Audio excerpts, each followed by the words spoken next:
No, we didn't. A CHIPS bill to reinvigorate domestic manufacturing that is going to provide millions of man-hours for our brothers and sisters under PLAs. The Inflation Reduction Act that is going to finally put labor standards on clean energy projects funded through tax credits. The priorities that we have fought for decades, Joe Biden signed into law. As I mentioned in my speech, at one of these bill signings, President Biden put his hands on my shoulders and looked me dead in the eye. And he asked that with these investments, that we use our apprenticeship and our apprenticeship readiness programs to reach into every community across the nation and lift up the many men and women who haven't had an opportunity for a middle-class, family-sustaining career, sometimes in generations. And I assured Joe that he could count on us to get that job done for him.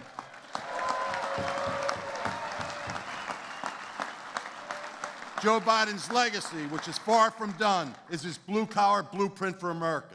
Joe Biden's plan is focused on growing and uplifting the middle class and building an economy that works for working people, that works for our members, and that allows people to live their own American dream. Brothers and sisters, hail to the chief. Please help me welcome the President of the United States, Joe Biden.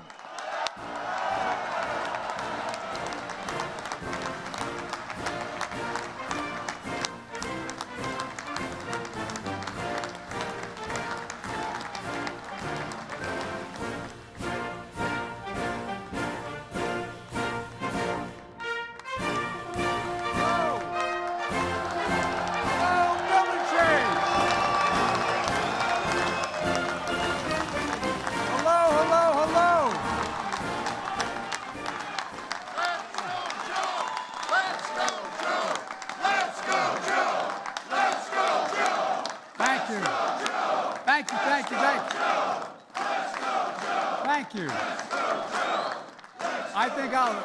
I think I'll stop right there. Take a seat if you have one.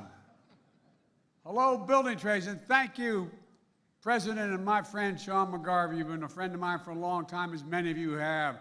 I wouldn't be standing here. I wouldn't have been elected to the United States Senate in the state that was a right-to-work state initially, were it not for American union labor.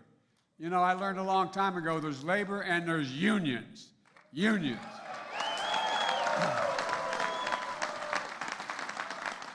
And I want to congratulate my former Secretary of Labor, Marty Walsh. You guys know Marty. I tell you what, if you have to be in a foxhole, you want Marty next to you. You want Marty with you. He's a man of his word. And the problem is he knows more than you do, more than I do.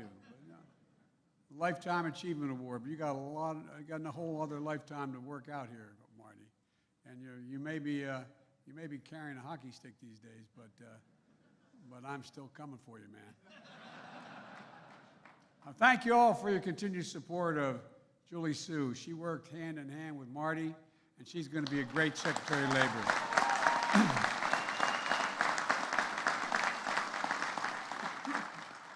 So good to see you guys. This feels like coming home, you know?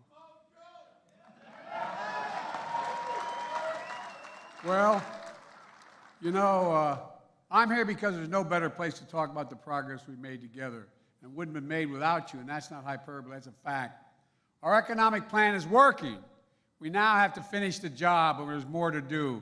And you're leading the way. Shovels in the ground, cranes in the air, factories opening, all those jobs, meaning we created. The IBEW jobs, iron workers, boilermakers, teamsters, laborers, bricklayers, masons, plumbers and pipe fitters, painters, plasterers, roofers, operating engineers, steel and metal workers. My economic plan, as McGarvey said, is blue-collar blueprint to rebuild America, and that's what we're doing, rebuilding America. And I make no apologies. I make no apologies for being labeled the most pro-union president in American history. I'm proud of it. I'm proud of it. I really am.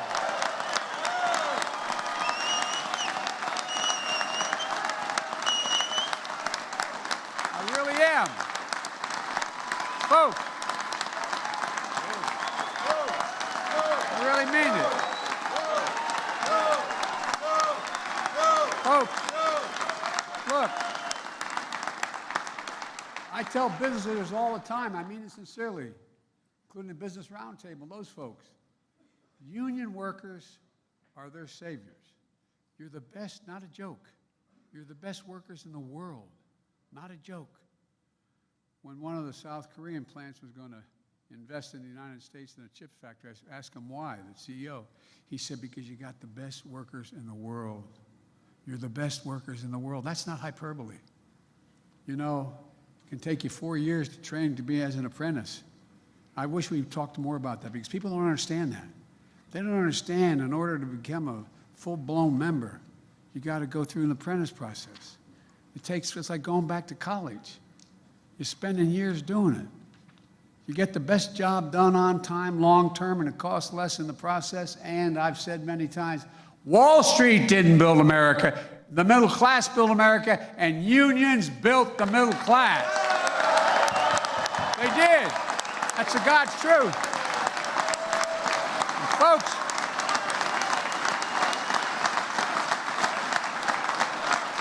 and the good news is, even some of our corporate friends are figuring this out. That you built the middle class. And folks, we've created more than 12 million new jobs, more jobs in 2 years than any president created in a 4-year term, because of you. Because of you. The unemployment rate is 3.5%, near a 50-year low. An all-time record for construction jobs, nearly 800,000 manufacturing jobs, the fastest growth in 40 years.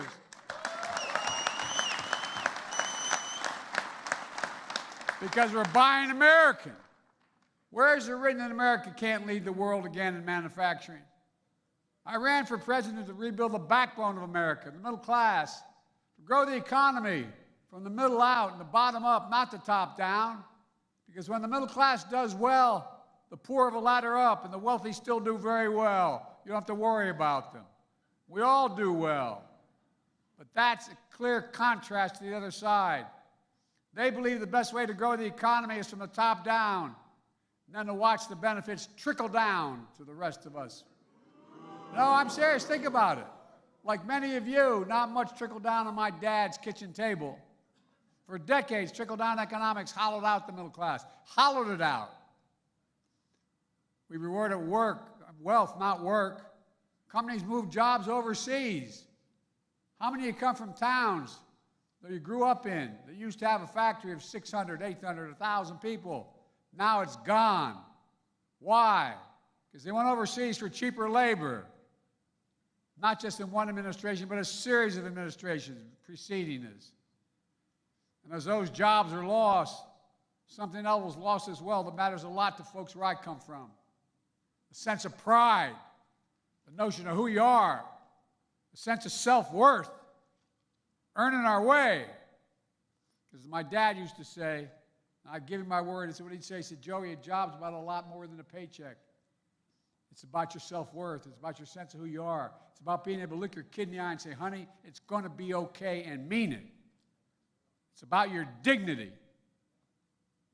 And I think a lot of folks have forgotten that. Folks, trickle-down economics doesn't work. We have a very different plan for the economy. We, you and I, together, we're turning things around, and we're doing it in a big way.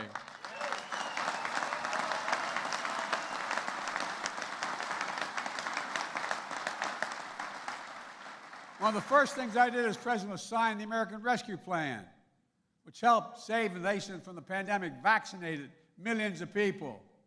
And through the Butch-Lewis Act, protect your pensions. Got relief needed. We got relief to folks who needed it most to get the country back on track.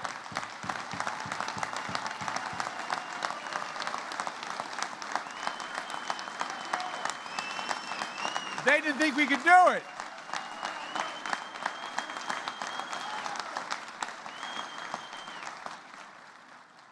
It worked.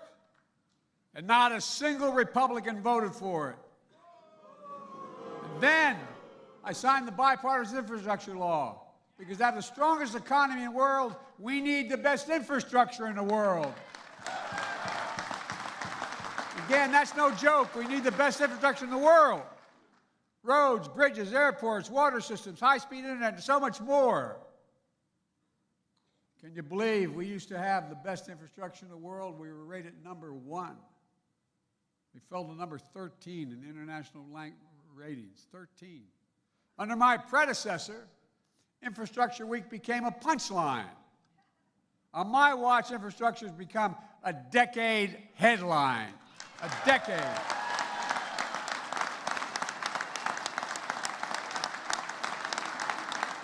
And that's where you all come in. Oh, really? That's where you all come in.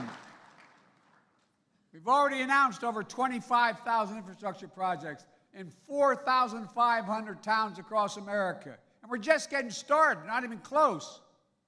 Union workers will build roads, bridges, lay internet cable, install 500,000 electric vehicle chargers throughout America. And union workers are going to transform America. And union workers are going to finish the job. And as we rebuild America, we're going to continue to buy America. Buy America. If you might notice, I've been criticized by other countries, by our partners, and even by our Republican friends for buying America. You know, I've announced a new standard. All construction materials used in federal infrastructure projects have to be made in America. Lumber, glass, drywall, fiber optic cable, and so much more.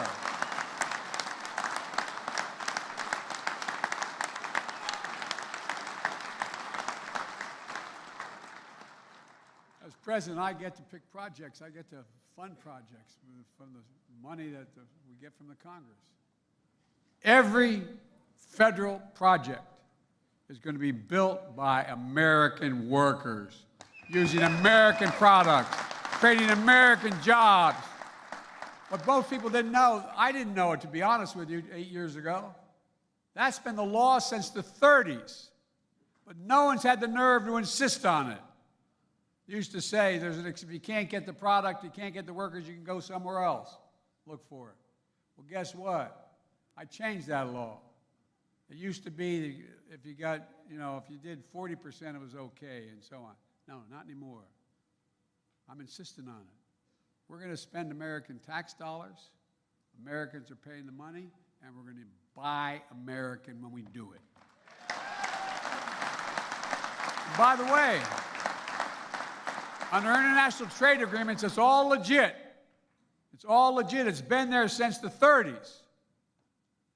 Decades ago, the United States used to invest 2% of our gross domestic product, everything in America, 2% on research and development, allowing us to lead the world in major fundamental changes in research and development. Today, it's 0.7, less than 1%. We used to rank number 1 in the world in research and development. Now we rank number 9. China was number 8 decades ago. Now China's number 2, and other countries are closing in. This is not about good or bad other countries. It's about competition. It's about competition. That's why, with your help, I designed and signed the CHIPS and Science Act. I asked the CEOs this question. When the United States invests, and I really did, not a joke, I asked them, Marty remembers, I asked them, when the United States invests considerable resources in a new enterprise, in a new business, are they much more likely or much less likely to get in the game? And the answer is overwhelmingly yes, it matters. They get in the game when the United States of America makes a judgment what they're going to invest in. That's how we're bringing key parts of our supply chain back to America, like semiconductors. Folks, look, think how many people had no idea what the heck a supply chain was. No, I'm serious. You said 2.5 years ago, well, the supply chain, people look at, really bright people. Look at Well, guess what? Because of the pandemic, when factories shut down in Asia, they had no idea they were supplying essential material to us. Shut down around the world. You know, these small computer chips, the size of a fingertip, they affect nearly everything in our lives. Our cell phones, automobiles, refrigerators, sophisticated weapon systems, everything. America invented these chips. We made them smaller, faster, and more powerful. But over time, we went from producing 40% of the world's chips down to producing just 10% of them, despite leading the world in research and design. We saw what happened during the pandemic when the global economy came to a halt. Overseas factories that made these chips shut down, driving up the cost for everyone around the world, but particularly American families. A lot of you know this, but every new car built needs at least as many as 3,000 of these chips. During the pandemic, that's the reason car prices skyrocketed. And in some cases, new car production shut down because the chips were in short supply. But now, the private sector, at home and abroad, are investing over $400 billion in advanced manufacturing and clean energy here in America.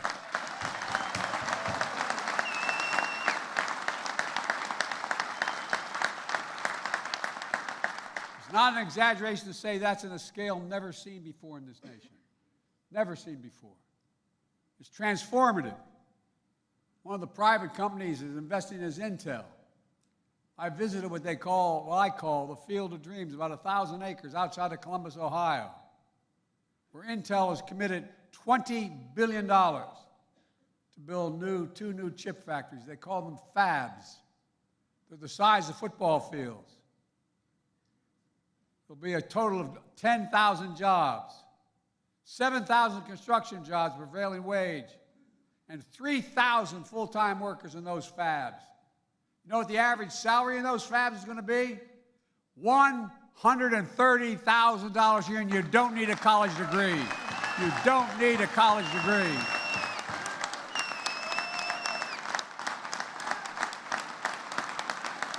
It's about time.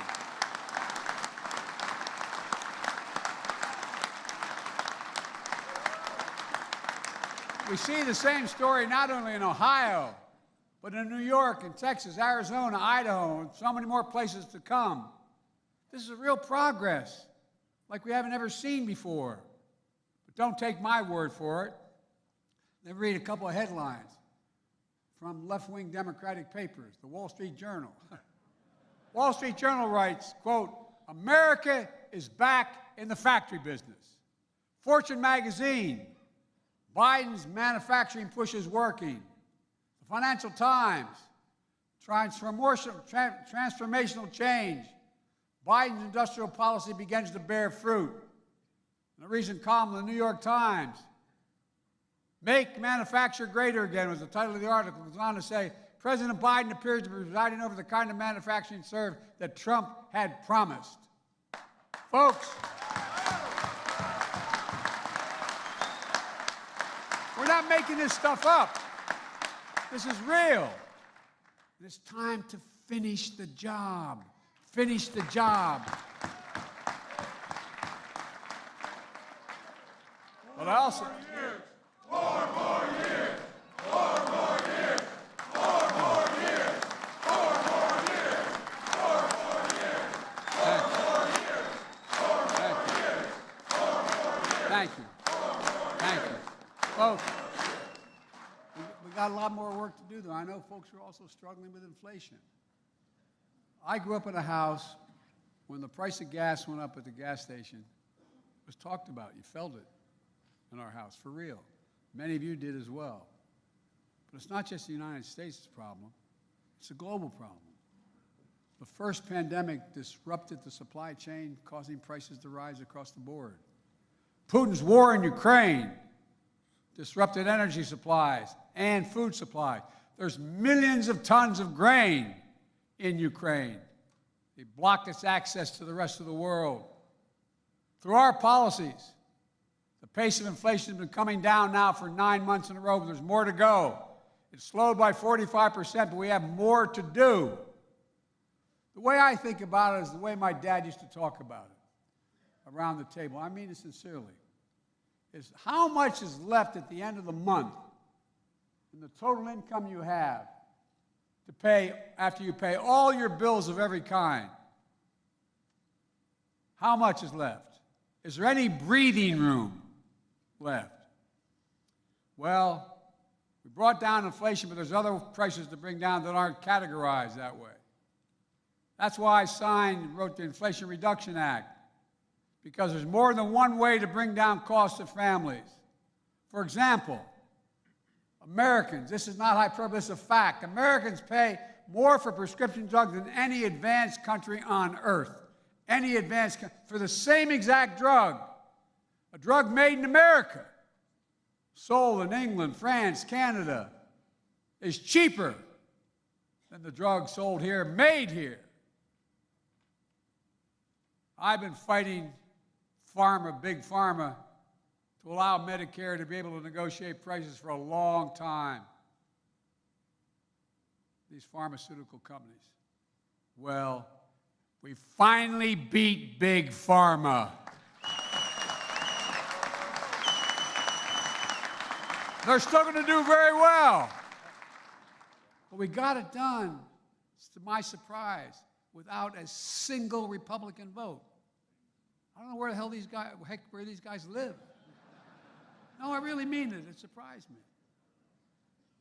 I've had more than half a dozen Republicans I used to serve in the Senate come up to me, and I gave my word I'd never say who they were, and I never will. Joe, we agree with you, but if I do this, I'll lose a primary. Not a profiles and courage, but an acknowledgement. Look, it's going to have a profound impact on people's cost of living. How many of you know someone with diabetes? Raise your hand.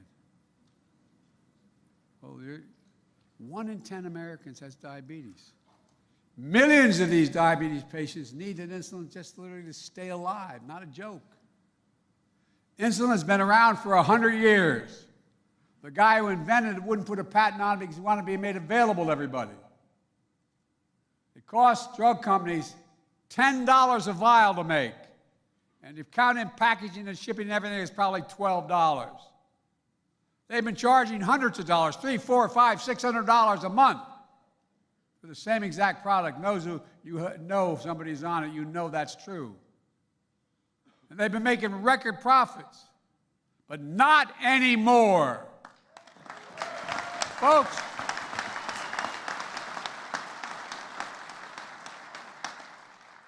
the law we passed capped the cost of insulin at $35 a month for seniors on Medicare. Now, guess what? That is 300 and some % increase in what it cost them to do it. It's not like they're being cheated. $35 is something that cost you 10 to make. And at the time I did it, I also included everybody, not just folks on Medicare. But we didn't get the votes. We lost a couple Democratic votes. We didn't get it for everybody, only seniors. Well, I'm coming back to make sure every single American who needs it is only have to pay $35. Everyone.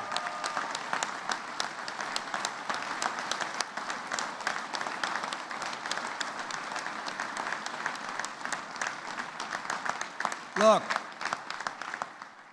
you folks are, I'm not trying to be nice to you. You folks are really important in getting the message out. Just like you know there's well over $1 trillion for the whole infrastructure law. It takes a while to get it out, to get them started, to get the projects moving. It takes time. Well, the same way with dealing with the drug companies. Folks, the law that's the law now passed, although Republicans want to get rid of it, and the new Speaker of the House thinks it's not necessary. And by the way,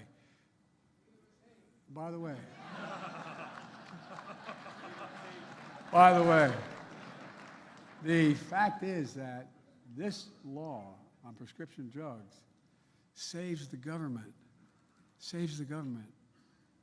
$168 billion. It doesn't cost the government, it saves them. Instead of having to pay out for the drug in Medicare, they don't have to pay that price. They pay the rational price. It's saving the taxpayers' money and saving lives. Next year, law I pass is going to cap out-of-pocket drug costs for seniors in Medicare. And by the way, a lot of you know people, unfortunately, and I did in my family too, who need cancer drugs and drugs for serious ailments that can be $10,000, $12,000, $14,000, $16,000 a year. Well, next year, the law we already passed, it doesn't kick in until next year, next January. The most they ever have to pay, no matter what their costs are, is $3,500 a year for drug costs. And by the way, the following year, the law requires it to be capped at $2,000. So even expensive cancer drugs that literally cost up to $13,000, $14,000, $15,000 a year, they can't be charged more than $2,000 total. It's going to be a game changer. It's going to save people's lives. But think of, a lot of you have, like me, have lost families to cancer, children, mothers, fathers. Well, you know what it's going to do? In addition to saving lives, it's going to give people some peace of mind. How many of you know when your mom or dad didn't want to tell you what they needed? Didn't want to tell you how much it's going to cost? Didn't want to tell you if in order to do it, they're going to have to sell the house? Didn't want to say anything. It goes back to, maybe it's the Irish of it, but it's all about dignity. It really is about people's dignity. Inflation Reduction Act also makes the most significant investment in dealing with climate change, not only here in America, but anywhere in the world, in the history of the world. It's creating tens of thousands of good-paying jobs. It offers working families $1,000 a year in savings with rebates if they buy energy-efficient appliances, weatherize their homes. It offers tax credits for heat pumps, roof solar, new and used electric vehicles. And speaking of jobs, as I said earlier, guess who's going to install those 500,000 sergeant chases? The IBEW.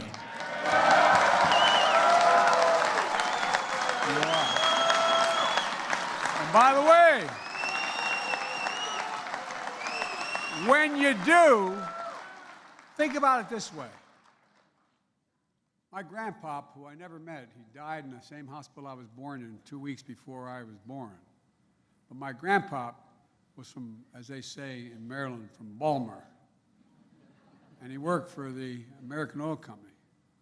And his job was to open up new gas stations around the country back in the late of the 20s and 30s. And guess what? People didn't want those gas stations because they didn't want all those, how many thousand gallons of oil or gasoline are sitting below the surface in my neighborhood? They were worried about it. But once the gas station was built, what happens? You end up having a drugstore. You end up having a coffee shop. You end up having, it generates growth. Well, you know, you're going to be building the roads and the highways and the bridges to get to these places. Laborers, iron workers, operating engineers, steel metal workers, women and men right here in this room. And by the way, almost all our investments requires employers to pay prevailing wage and use registered apprentices.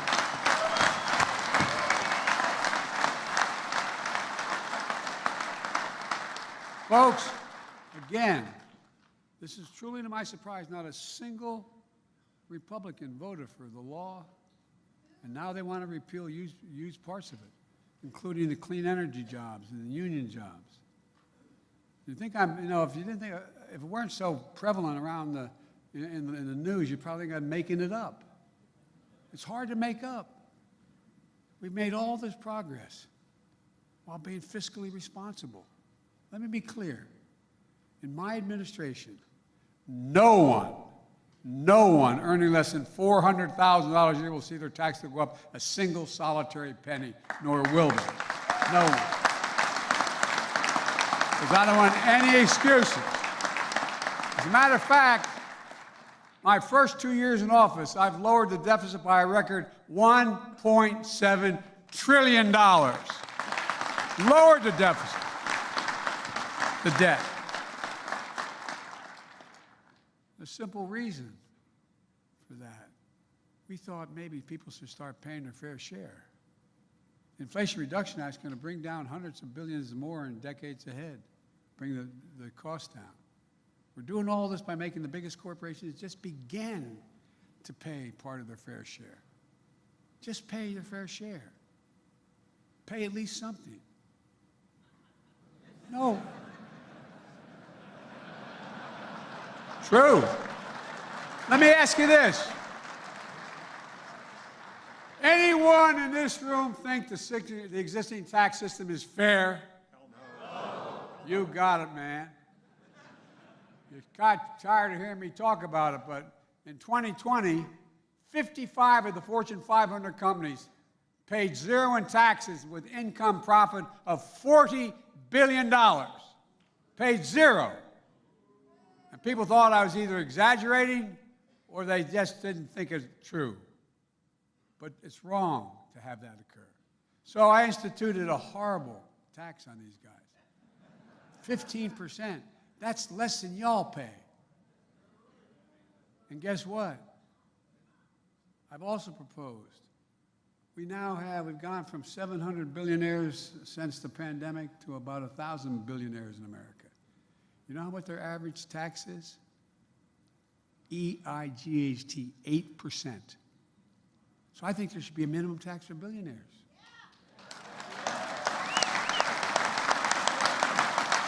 No billionaire should be paying a lower tax rate than a construction worker, a school teacher, a firefighter, a cop, a nurse. I mean it. It's wrong. It's simply wrong.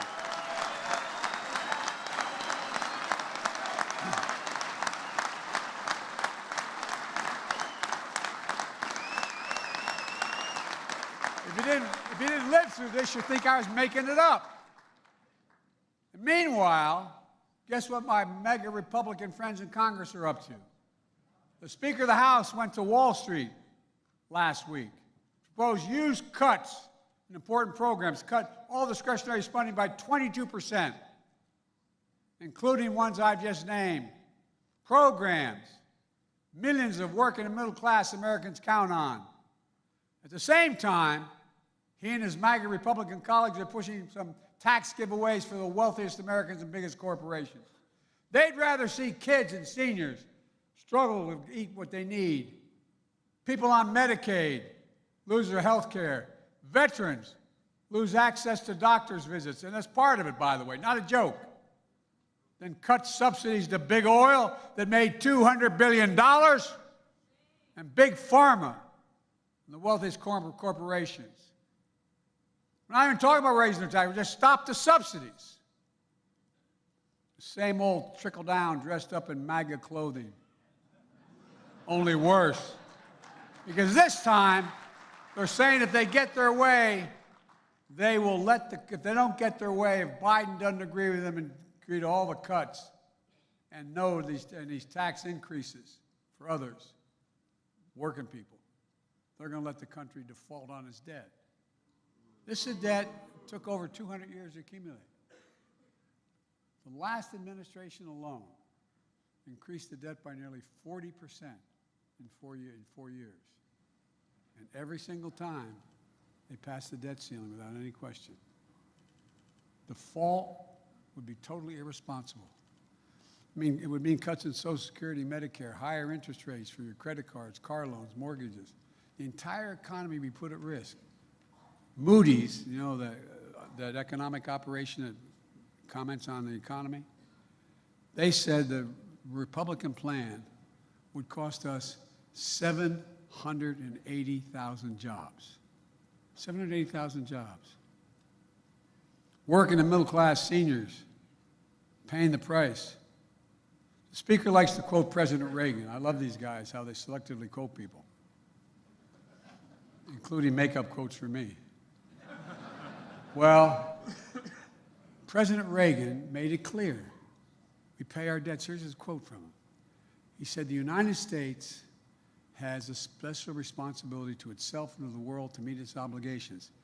It means we have a well-earned reputation for reliability and credibility, two things that set us apart from much of the world. No, I think I'd be quoting Donald Trump, but even Donald Trump said, I can't imagine anyone ever thinking of using the debt ceiling as a negotiating wedge. These guys are saying, unless I agree to cut all these programs by 22%, which is growing economy, and cut taxes for the super wealthy and corporations. Folks, America's not a deadbeat nation. We pay our bills. Look, let me close with this. I'm taking too much of your time. There are a lot of folks who look at the world and our economy through the eyes of Wall Street. I'm not one of them. I'm not saying anybody in Wall Street bad guys. That's not how I look at the world. I look at the world through the eyes of Scranton and Claymont, Delaware, where I grew up. Not a joke. Through the eyes of the working people I grew up with in this nation, and the eyes of my dad. Through the eyes of people like you who've been able to make it because of your union.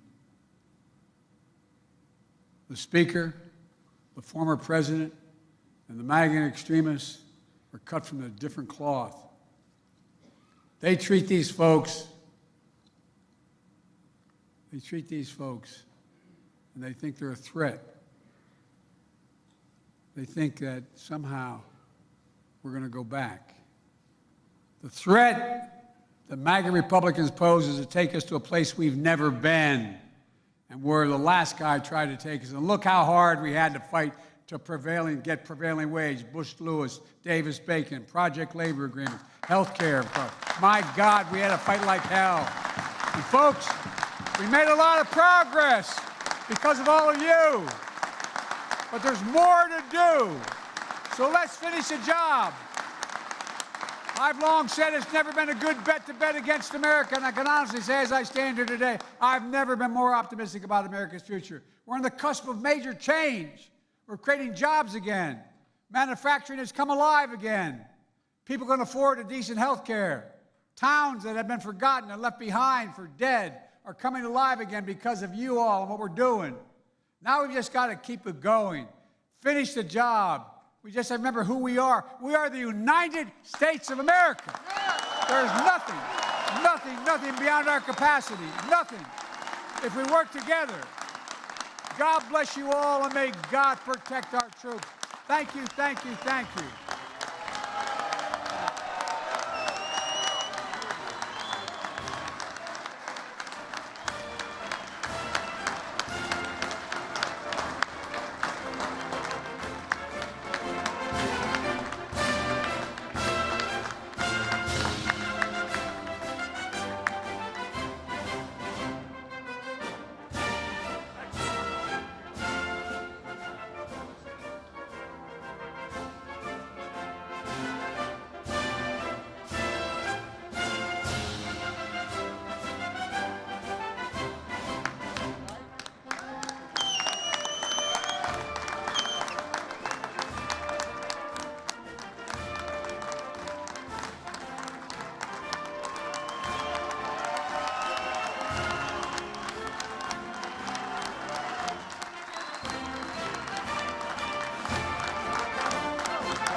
Wow.